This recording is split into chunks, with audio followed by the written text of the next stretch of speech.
And welcome to intelligent E learners. और आज के इस सेशन में हम करने वाले हैं एनसीईआरटी का class 7 chapter 7 of history, tribes, nomads and settled communities. This is the summary of our chapter.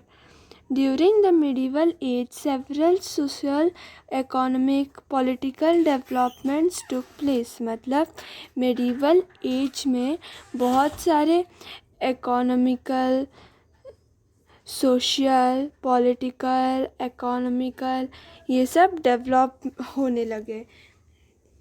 Indian societies were divided into basis varnas. During the medieval period, gap between rich and poor increased। मतलब जो Indian society में ये सब वर्ना से divide किया गया था और मिडिवल पीरियड में स्पेशली जो रिच और पुअर में जो गैप्स थे, मतलब डिस्क्रिमिनेशन करते थे, वो बढ़ने लगा। There were, however, several communities which do not follow rules laid by Brahmins. These included the tribes, nomads and settled communities। मतलब कुछ कुछ communities रहते थे, कुछ कुछ families रहते थे जो रूल्स ब्राह्मण्स लोग करते थे वो फॉलो नहीं करते थे। मतलब जो वर्ना सिस्टम था उसमें कंसिस्ट नहीं करते थे। वो थे ट्राइब्स और नोमैड्स और settled communities. Tribal societies. Tribes are people who do not follow normal rules led by society. मतलब ट्राइब्स क्या रहते हैं, जो लोग हमारे सोसाइटी का रूल्स फॉलो नहीं करते उन्हें कहते हैं tribes. Most of the tribes were dependent on agriculture. मतलब ज़्यादातर जो ट्राइब्स रहते थे वह एग्रीकल्चर पर डिपेंड करते थे। अदर्स वेर हर्डर्स और हंटर गैदरर्स। मतलब बाकी सब मोस्टली जो ट्राइब्स थे वो एग्रीकल्चर में डिपेंड करते थे और बाकी सब हर्डर्स रहते थे या फिर hunter gatherers. Tribes were even nomadic and move from one place to another. मतलब कुछ कुछ ट्राइब्स थे जो एग्रीकल्चर ये सब न करके वो नोमैडिक थे। मतलब एक जगह से दूसरे जगह अच्छे फूड और वाटर के लिए प्लेस चेंज करते थे। There were even clashes between the tribes and powerful caste based societies. मतलब बहुत सारे झगड़े भी होते थे ट्राइब्स और जो पावरफुल कास्ट वाले सोसाइटीज़ रहते थे।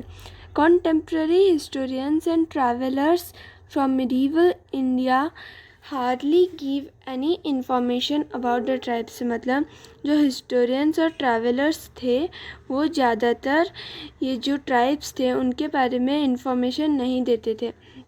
Some of the powerful tribes were Khokhar tribes in Punjab, Ghangas and Arghans in Multan, Gaddis from Himalayas, Kolis and Berats from Gujarat, Gonds of Chhattisgarh, Bhil tribe in central India. मतलब बहुत सारे powerful tribes थे जो medieval as में rise हुए थे, जैसे कि Khokhar tribe, लंगास, अरघन्स, गड्डीज, कोलीस and Berars, gones, Bhils, ये सब पावरफुल ट्राइब्स थे जो मिडीवल पीरियड में एग्जिस्ट करते थे। Pastoral nomads.